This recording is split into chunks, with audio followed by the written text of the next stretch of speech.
خدا باپ کے زندہ کلام میں سے زبور کی کتاب خدا کی محافظت پر اعتماد۔ زبور 62۔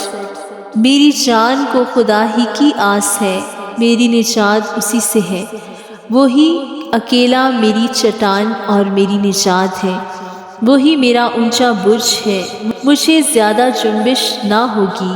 تم کب تک ایسے شخص پر حملہ کرتے رہو گے جو جھکی ہوئی دیوار اور ہلتی باڑ کی مانند ہے، تاکہ سب مل کر اسے فنا کرو۔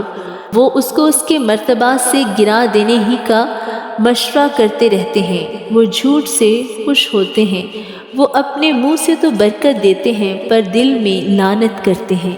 اے میری جان، خداوند ہی کی آس رکھ، کیونکہ اسی سے مجھے امید ہے، وہی اکیلا میری چٹان اور میری نجات ہے، وہی میرا اونچا برج ہے، مجھے جنبش نہ ہوگی۔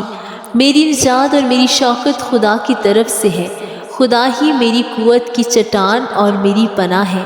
اے لوگوں، ہر وقت اس پر توکل کرو، اپنے دل کا حال اس کے سامنے کھول دو۔ خدا ہماری پناہ گاہ ہے۔ یقیناً ادنا لوگ بے ثبات ہیں اور اعلیٰ آدمی جھوٹے۔ وہ ترازو میں ہلکے نکلیں گے، وہ سب کے سب بے ثباتی سے بھی ہیج ہیں۔ ظلم پر تکیہ نہ کرو، لوٹ مار کرنے پر نہ پھولو، اگر مال بڑھ جائے تو اس پر دل نہ لگاؤ۔